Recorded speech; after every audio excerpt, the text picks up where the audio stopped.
بسم اللہ الرحمن الرحیم نحمدہ ونصلی علی رسولہ الکریم اما بعد۔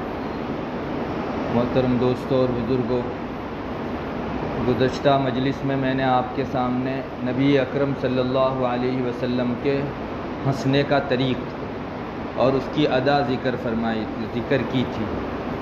نبی اکرم صلی اللہ علیہ وسلم کا اکثر مرتبہ ہنسنا وہ تبسم ہی ہوتا تھا، آپ کھل کر نہیں ہنستے تھے، جیسے کہ حضرت عائشہ رضی اللہ تعالیٰ عنہ کی روایت میں نے آپ کو سنائی۔ آپ کو اتنی عمر میں کبھی بھی جم کر اور ڈٹ کر ہنستا ہوا میں نے نہیں دیکھا۔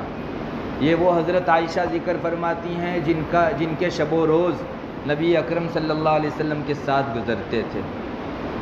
بہرحال آپ صلی اللہ علیہ وسلم تبسم فرماتے تھے، زیادہ ہنستے نہیں تھے۔ اسلام کی تعلیم بھی یہی ہے کہ قہقہے لگا کر بے تحاشا ہنسنا نہیں چاہیے، اور اس کی وجہ یہ ہے کہ انسان جس مقصد کے لیے دنیا میں آیا ہوا ہے وہ ہے آخرت کی تیاری کا مقصد۔ اب اگر ہنسی میں لگ جائے گا اور اس طرح بے تحاشا ہنسنے لگے گا تو آخرت کی یاد کا مقصد فوت ہو جائے گا۔ اسی لیے نبی اکرم صلی اللہ علیہ وسلم خاص طور پر جب کسی کو دفن کر کے آتے تھے تو بہت زیادہ سنجیدہ ہو جاتے تھے۔ یوں آپ صلی اللہ علیہ وسلم ہمیشہ مغموم رہتے تھے، غم میں رہتے تھے، لیکن آپ کا غم اور بڑھ جاتا تھا جس وقت کسی کو دفن کر کے آتے تھے۔ چنانچہ مشکات شریف میں روایت ہے، ایک مرتبہ آپ صلی اللہ علیہ وسلم تشریف لا رہے تھے، راستے میں چند حضرات پر سے گزر ہوا، صحابہ تھے، نوجوان زور زور سے قہقہہ لگا کر ہنس رہے تھے۔ تو آپ صلی اللہ علیہ وسلم ان کے پاس تشریف لے گئے اور آپ نے فرمایا، میں جو دیکھتا ہوں وہ تم لوگ دیکھ لیتے تو کم ہنستے اور زیادہ روتے۔ حضرت ابو ذر غفاری رضی اللہ تعالیٰ عنہ کی یہ حدیث ہے، بہت لمبی حدیث ہے، جس میں آپ نے پھر موت کا ذکر فرمایا۔ آپ صلی اللہ علیہ وسلم نے یہ فرمایا کہ میں جو دیکھتا ہوں وہ تم لوگ دیکھ لیتے تو کم ہنستے اور زیادہ روتے۔ اور پھر آپ نے یہ فرمایا کہ ساری لذتوں کو ختم کرنے والی چیز موت کو کثرت سے یاد کیا کرو۔ ان دونوں چیزوں کو جوڑ کر علماء فرماتے ہیں کہ شاید آپ صلی اللہ علیہ وسلم یہ جو لوٹ رہے تھے، کسی کا جنازہ پڑھا کر آپ لوٹ رہے تھے، اس لیے کہ دفن کرنے کے بعد اور جنازہ پڑھانے کے بعد آپ کی حالت بڑی عجیب ہو جاتی تھی، آپ بہت زیادہ غم میں ڈوب جایا کرتے تھے، اور کسی آدمی کی معمولی سی اس طرح کی غفلت کو برداشت نہیں کر پاتے تھے۔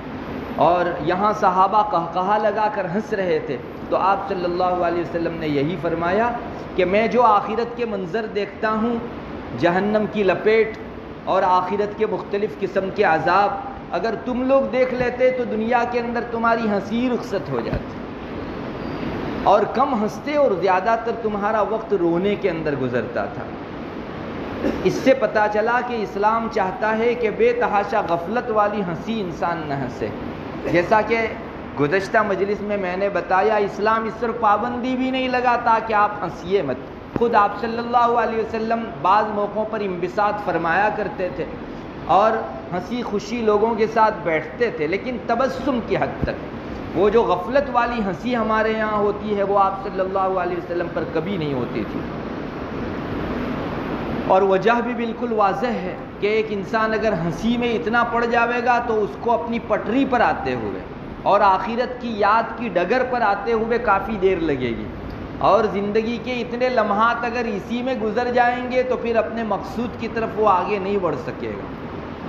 اللہ ہمارے اوپر رحم فرمائے۔ اب ہمارے یہاں دیکھ لیجئے، جب جنازہ لے جایا جاتا ہے اس وقت پیچھے لوگ بے تحاشا ہنستے ہیں، باتیں کرتے ہیں، اتنا زور و شور سے بات ہوتی ہے کہ اللہ کی پناہ، ایسا معلوم ہوتا ہے کہ سب لوگ اپنی حال کی زبان سے ایسا کہتے ہیں کہ ہمیں تھوڑی مرنا ہے، مرنے والا تو یہ مر کے چلا گیا۔ حالانکہ ایک دن ہمارا بھی یہی ہونے والا ہے کہ ہم بھی ایک دن جنازے میں سوئے ہوں گے۔ اسی لیے علماء نے فرمایا کہ جنازہ جب چل رہا ہو تو پیچھے آپ زور سے ذکر نہیں کر سکتے، کرنا ہو تو من میں کرو، زور سے ذکر علماء نے فرمایا ہے منع ہے۔ اس کی وجہ یہی ہے کہ یہ ذکر کا موقع نہیں ہے، فکر کا موقع ہے۔ آپ یاد کرو کہ میں اس جنازے کے اندر سویا ہوا ہوں، حتیٰ کہ اللہ کی یاد زور سے کرنے کو بھی منع کر دیا کہ ابھی آپ خاموش رہیے تاکہ دل و دماغ سے اپنی موت کو سوچ سکیں. تو بھلا اس طرح سے ہنسی کی اور زور سے بات چیت کرنے کی اور ایک دوسرے کی خیر خیریت معلوم کرنے کی گنجائش کہاں ہو سکتی ہے؟ ابھی تو مصیبت یہ ہو گئی ہے کہ ہمارے یہاں جنازہ جو ہے وہ لوگوں کی ملاقات کا ایک مرکز بن گیا ہے. آپ دیکھ لیجئے جنازے کے پیچھے ہر ایک دوسرے کی ملاقات کرتے رہتا ہے. حالانکہ اس کی گنجائش نہیں ہونی چاہیے کہ آپ فکر کے موقع سے اپنی موت کے یاد کرنے کے موقع سے چل رہے ہیں اور اس وقت لوگوں کی ملاقات میں مشغول ہیں. بات یہ ہے کہ لوگ چند دنوں بعد جنازے میں ملتے ہیں تو ملاقات سے جو ہے اپنی اس کا آغاز کرتے ہیں. حالانکہ یہ موقع ملاقات کا نہیں ہے. کر لیجئے جنازے کے بعد ملاقات. اس کی وجہ سے جو اصل مقصود فوت ہو جاتا ہے. میں نے آپ کو بتایا اللہ تعالیٰ نے رسول اللہ صلی اللہ علیہ وسلم کی زبانی زور سے ذکر کو بھی منع فرمایا کہ زور سے ذکر بھی مت کیجئے جنازے کے پیچھے. فکر میں زیادہ سے زیادہ رہنا چاہیے. اللہ تعالیٰ ہم لوگوں کو ان چیزوں کی طرف متوجہ ہونے کی توفیق عطا فرمائے. یہ بھی احکام اسلام ہیں. ایسے ہی جیسے نماز روزے کے احکام ہیں، حج زکوٰۃ کے احکام ہیں، ویسے ہی شریعت ان چیزوں کے حکم بھی ہم کو دیتی ہے. آدمی جب اپنی موت سے غافل ہو جاتا ہے تو اس وقت اس کو ہنسی آتی ہے، اور جسے موت یاد آ جائے اس آدمی کی آئی ہوئی ہنسی بھی رخصت ہو جاتی ہے. کبھی آپ تجربہ کر لیجئے، بہت بے تحاشا اگر آپ کو ہنسی آ رہی ہو آپ موت کی یاد کر لیجئے، فوراً رک جائے گی، ایئر بریک لگ جائے گی آپ کی ہنسی کو، ایک گھڑی بھی آگے نہیں بڑھ سکتی. یہ بہت بہترین طریقہ جو ہے علماء نے فرمایا ہے اپنی ہنسی کو روکنے کا.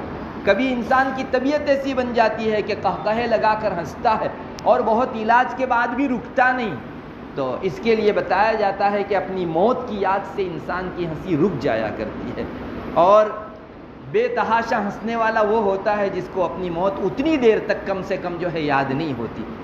حضرت فضیل ابن عیاض کا مقولہ ہے کہ بہت سارے دنیا میں ہنسنے والے وہ ہوتے ہیں جن کا کفن دھوبی کے یہاں دھونے کے لیے چلا گیا ہوتا ہے، یعنی دھو کر آئے گا اور ابھی اس کی جو ہے وفات کے بعد اس کو کفنایا جائے گا. بس اتنی گھڑیاں اپنی موت کی باقی ہے اور یہ آدمی بے تحاشا ہنستا ہے. حضرت فضیل ابن عیاض فرماتے ہیں کہ بہت سارے ہنسنے والے وہ ہیں جن کی موت اتنی نزدیک ہے کہ ان کا کفن دھوبی کے یہاں دھونے کے لیے دے دیا گیا ہوتا ہے. حضرت عبداللہ ابن مسعود رضی اللہ تعالیٰ عنہ کا غالباً مقولہ ہے یا کسی اور بزرگ کا، وہ فرماتے ہیں بہت سارے لوگ ہنستے ہوتے ہیں اور ان کا کفن بازار میں بکنے کے لیے آ چکا ہوتا ہے یا اپنے گھر میں محفوظ ہو چکا ہوتا ہے کہ اب موت ہو اور اس کو کفنا کر ہم لوگ قبر میں رکھ دیں. تو ایک آدمی ہنس کیسے سکتا ہے جبکہ اس کے سامنے اتنی بڑی آخرت ہے. حضرت عبداللہ ابن مسعود رضی اللہ تعالیٰ عنہ کا ایک مقولہ ہے، فرماتے ہیں مجھے تعجب ہے اس ہنسنے والے کے اوپر جس کے پیچھے بہت بڑی جہنم کی آگ ہے.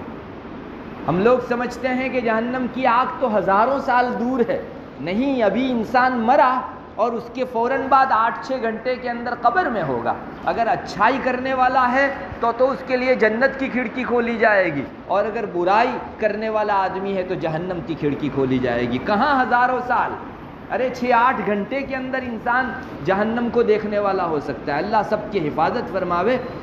مطلب یہ ہے کہ آگ اگر سامنے جہنم کی ہو تو کس آدمی کو ہنسی آئے.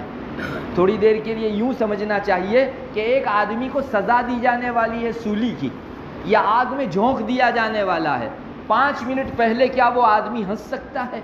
تو جس آدمی کو دنیا کی اس مختصر سی آگ کا اتنا ڈر ہے کہ وہ اپنی آگ میں ڈالے جانے کو یاد کر کے ہنسی چھوڑ دیتا ہے، تو آخرت کی جہنم کی اتنی بڑی آگ جو دنیا کی آگ سے 70 گنا زیادہ تیز ہے، اس پر انسان کیسے ہنس سکتا ہے؟ بہرحال بات یہ ہے کہ انسان کو بے تحاشا ہنسنا نہیں چاہیے. بعض روایتوں میں حضرت ابو ہریرہ رضی اللہ تعالیٰ عنہ کی روایت ہے، نبی اکرم صلی اللہ علیہ وسلم کا اس طرح کا ارشاد ہے کہ ہنسا مت کرو زیادہ، اس لیے کہ کثرت سے ہنسنا انسان کے دل کو مار ڈالتا ہے. ایک تو ہمارے جسم و ڈھانچے کی موت ہوتی ہے اور ایک دل کا مر جانا ہوتا ہے. دل کے مر جانے کا مطلب یہ ہے کہ اب نیکیوں کے اعمال کی توفیق اس سے کم ہو جاتی ہے اور ختم ہو جاتی ہے. ایک دن آپ کا دل زندہ ہے تو آپ کو اچھائی کی، نیکی کی، بھلائی کی توفیق ہوگی. اندر سے آرڈر نکلیں گے کہ نماز پڑھو، ذکر کرو، تسبیح کرو. لیکن ایک مرتبہ اگر دل مردہ ہو چکا ہے تو پھر یہ آدمی اب اس کے دل کے اندر سے کوئی مہمیز نہیں ہوتا، کوئی آواز نہیں اٹھتی کہ تم نیکی کرو. تو یہ چیز پیدا ہوتی ہے، یہ بری حالت پیدا ہوتی ہے کثرت ضحک سے، بہت زیادہ ہنسنے کی وجہ سے. یہ نبی اکرم صلی اللہ علیہ وسلم نے فرمایا کہ کم ہنسا کرو، اس لیے کہ بہت زیادہ ہنسنے کی وجہ سے دل اندر مر جایا کرتا ہے. بعض روایتوں میں آتا ہے رسول اللہ صلی اللہ علیہ وسلم کا اس طرح کا ارشاد، 4 چیزوں سے انسان کا دل مر جاتا ہے بہت زیادہ کھانے کی وجہ سے. اگر انسان پیٹ بھر سے زیادہ کھا لے یا پیٹ بھر کی حد تک جس میں سانس کے لیے بھی جگہ نہ رہے، بہت زیادہ کھا لے تو انسان کا دل اندر مر جاتا ہے. نمبر 2 کثرت نوم کی وجہ سے، بہت زیادہ سونے کی وجہ سے بھی دل میں مردنی چھا جاتی ہے. اور تیسری چیز بہت زیادہ بات چیت کرنے کی وجہ سے، آدمی ضرورت سے زیادہ بولے تو اس آدمی کے دل کے اوپر مردنی چھاتی ہے. اور چوتھی چیز حضرت نبی کریم صلی اللہ علیہ وسلم نے فرمائی کثرت ضحک، بہت زیادہ ہنسنے کی وجہ سے بھی انسان کا دل مر جاتا ہے. ہمیں چاہیے کہ ہم میں سے ہر آدمی اس بات کا متمنی ہوتا ہے کہ میرے دل میں زندگی پیدا ہو. آخر بزرگوں کے دلوں کے اندر کون سی چیز ہوتی ہے جس کی وجہ سے ان کے لیے صف اول میں جا کر تکبیر اولیٰ کے ساتھ نماز پڑھنا آسان، اللہ کی یاد سے غفلت میں نہ رہنا آسان، ہر دم ان کی زبان، ان کا وجود اللہ کی یاد میں مست رہتا ہے. کون سی چیز ہے ان کے دل کے اندر جو انہیں اس بات پر ابھارتی رہتی ہے؟ یہی دل کی زندگی، دل کا حیات ہونا، دل کا زندہ ہونا.